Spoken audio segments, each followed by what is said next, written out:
saya pribadi turut prihatin dengan kasus yang menimpa senior pengacara Hotman Paris Hutapea. Nah, di sini ada sesuatu yang saya tulis, adanya suatu sikap yang tidak mencerminkan unsur-unsur nilai-nilai kepengacaraan, adanya pengacara-pengacara yang saling serang. Pertama itu persoalannya adalah dugaan seolah-olah Hotman mengambil alih suatu perkara tanpa seizin seorang lawyer yang ditinggalkan. Kemudian ada satu gerakan yang melaporkan adanya perbuatan asusila. Kemudian adanya komentar-komentar dari organisasi advokat yang seolah-olah menggiring bahwa dia akan melakukan suatu kesalahan yang menyangkut kesusilaan. Jadi saya pribadi dalam mempostingan di Instagram, saya meminta agar mereka menghentikan hujatan atau bulian terhadap Hotman Paris yang memiliki surga dan neraka tersendiri, dan kita pun juga memiliki surga dan neraka sendiri gitu. Menyangkut moral dan moralitas itu kita serahkan kepada masyarakat tanpa harus kita menunjukkan kejagoan, kehebatan atau kearogansian terhadap sesama manusia ataupun sesama pengacara. Oleh karena itu saya menyatakan siapapun yang berhadapan melawan Hotman Paris dalam hal ini akan berhadapan dengan saya, dan saya mendukung sikap mereka memberi dukungan moral terhadap Hotman Paris.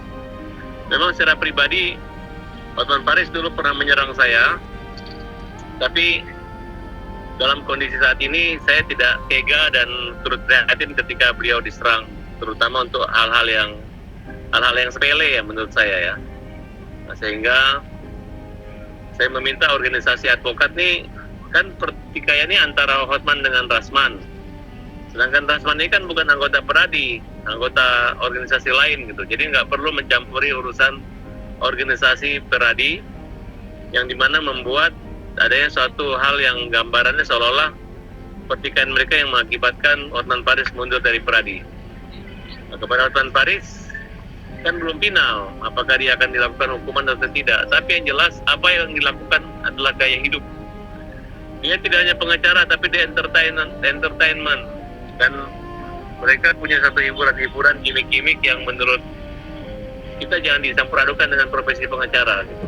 Lain halnya ketika dia sedang melakukan satu perbuatan hukum, suatu aktivitas hukum di pengadilan, misalnya dia cium-cium atau buka baju. Kalau namanya masih di diskotik, masih tempat hiburan, sarana gimmick dan isi konten, menurut saya itu sah-sah saja gitu. Bahkan kalau mau membuat catatan, mungkin orang-orang yang menghina dia itu jauh lebih buruk, jauh lebih porno dan lebih tidak bagus dibanding Hotman Paris.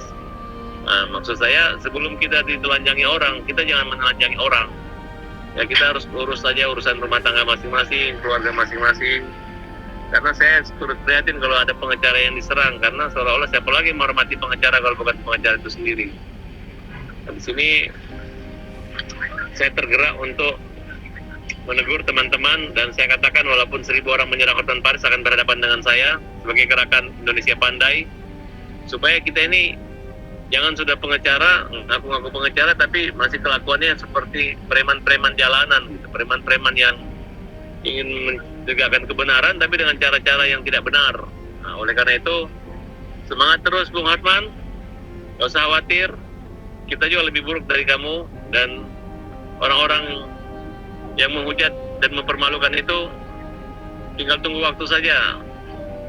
Apabila ada satu laporan yang palsu, kita bisa laporkan balik, dan ancaman hukuman cukup berat, dan saya yakin waktu mereka nggak akan lama lagi seleksi, dan saya rasa polisi tidak akan melanjutkan proses ini karena mungkin bukti-buktinya juga, kalau hanya masalah baju yang dipersoalkan, model Putri Indonesia aja menggunakan bikini nggak apa-apa ya.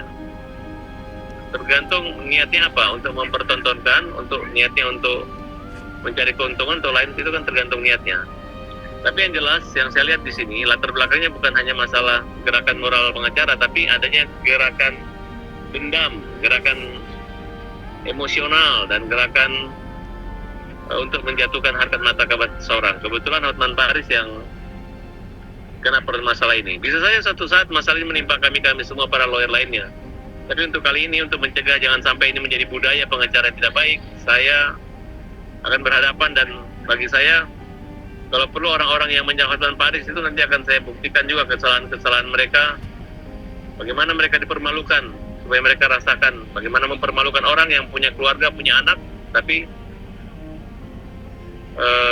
mereka menggunakan cara-cara yang menurut saya bukan melanggar undang-undang, tapi cara-cara mereka, dan saya pernah mengalami hal seperti itu. Saya nggak ada komunikasi dengan Hotman memberi dukungan, tapi yang jelas saya berbicara bukan untuk Hotman pribadi, tapi siapa saja yang dihujat, yang dibully, itu kita akan bela. Ya, karena ruang untuk mencari keadilan, untuk membalas satu persoalan hukum, peristiwa hukum itu harus dengan cara-cara hukum juga, bukan cara-cara menghukum sebelum ada putusan pengadilan gitu. Kita sebagai pengacara saya tahu diri lah. Jangan kita ingin membela satu sisi hanya gara-gara masalah pribadi, nyerang-nyerang orang. Bagaimana kalau kita yang diserang, kan kira-kira seperti itu. Dan saya yakin apa yang dilakukan Hotman Paris tidak salah. Apa yang dilakukan itu tidak semua orang Indonesia membenci dan tidak suka. Ya. Kalau urusan saya pernah ribut dengan Hotman Paris, karena dia dulu menyerang pribadi saya. Jadi kalau dia menyerang pribadi saya balas. Kalau dia nggak menyerang saya, ya jangan kenapa saya harus membalas menyerang Hotman Paris. Justru kalau dia diserang, saya membela dia. Ya, itulah bentuk empati dan sifat gerakan Indonesia Pandai Rendah Hati. Nah, mudah-mudahan ini dapat ditiru oleh siapa saja, termasuk Hotman Paris. Ke depan jangan juga suka membuli-buli orang, supaya ketika dia salah banyak yang membela. Tapi saat ini saya menunjukkan bahwa Hotman, kamu nggak sendirian, ada saya, dan saya tahu lawan-lawan kamu, dan mudah untuk mengalahkan mereka, karena semua manusia punya salah. Ya mereka menganggap itu pelanggaran kode etik, kan dia tidak melakukan suatu perbuatan. Kalau namanya orang pacaran, orang disukai, digandrungi, itu kan nggak ada salahnya. Foto-foto yang dipamerkan yang jadi bahan untuk membuat laporan itu kan hanya foto-foto orang yang lagi dipakai renang, lagi mabuk-mabukan, mungkin lagi diskotik, ada pada tempatnya gitu. Justru mereka ini yang mengulang-ulangi, yang memposting-posting, kemudian menulis kalimat-kalimat menghujat, itu yang bisa dipidanakan oleh Hotman Paris. Kalau saya, hanya Hotman Paris itu nggak pernah ngelaporin orang. Kalau dia ngelaporin orang, tumbang semua gitu, ya kira-kira seperti itu. Selama bukan sekarang gini, kalau dia pelukan atau foto di kolam renang sama orang lain, orang yang nggak ngelaporin dia, kenapa harus sesama pengacara ngelaporin dia? Emang kurang kerjaan. Besok kalau kalian berenang pakai baju renang, nanti saya laporin, nanti kamu punya istri pakaian renang, atau kamu peluk atau apa gitu kan. Misalnya ada pengacara, dia kawin lagi gitu, tiba-tiba kalau gitu saya ngelaporin lah, ini dia kawin lagi, dia selingkuh loh, istri aja, kan dia ngerti hukum gak sih? Kalau menyangkut pasal misalnya persinahan, perselingkuhan 284 KUHP, itu kan delik aduan. Di samping itu ada batas waktunya gitu. Kemudian yang mengadukan itu harus siapa? Pihak yang dirugikan, bukan pengacara membawa nama moral pengacara, dan seperti itu. Nah, kemudian kalau menyangkut Hotman Paris berenang kemudian dicium, itu urusannya dia gitu. Kecuali istrimu dicium, istrimu dipeluk-peluk, boleh dilaporkan. Kalau masih gadis, duda, janda, nggak ada masalah gitu. Lagian pula suami istrinya Hotman Paris saja nggak pernah melaporkan suaminya begitu, kok kalian kurang kerjaan gitu kan. Dan ini kan antar sesama rekan pengacara, jadi nggak perlu hal seperti itu gitu. Saya aja yang pernah ribut dengan Hotman Paris merasa terganggu, saya punya senior. Oleh karena itu saya memberi dukungan moral, lawan terus, mau 1000 yang hajar Hotman Paris, saya siap membantu Hotman Paris sebagai gerakan moral Indonesia Pandai. Oke, berarti Bang Farad sendiri siap dukung Hotman dan siap pasang badan ya Bang ya? Saya siap pasang badan buat Hotman Paris, dan saya jamin 1000%. Nggak ada pidananya itu. Hanya ingin mempermalukan orang saja. Dan mudah-mudahan teman-teman semua yang memperkenalkan Hotman Paris itu bisa bertobat. Mereka sekali lagi, aib-aib kalian belum terbuka semua, ya.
Jadi jangan lupa untuk subscribe Cumi Cumi.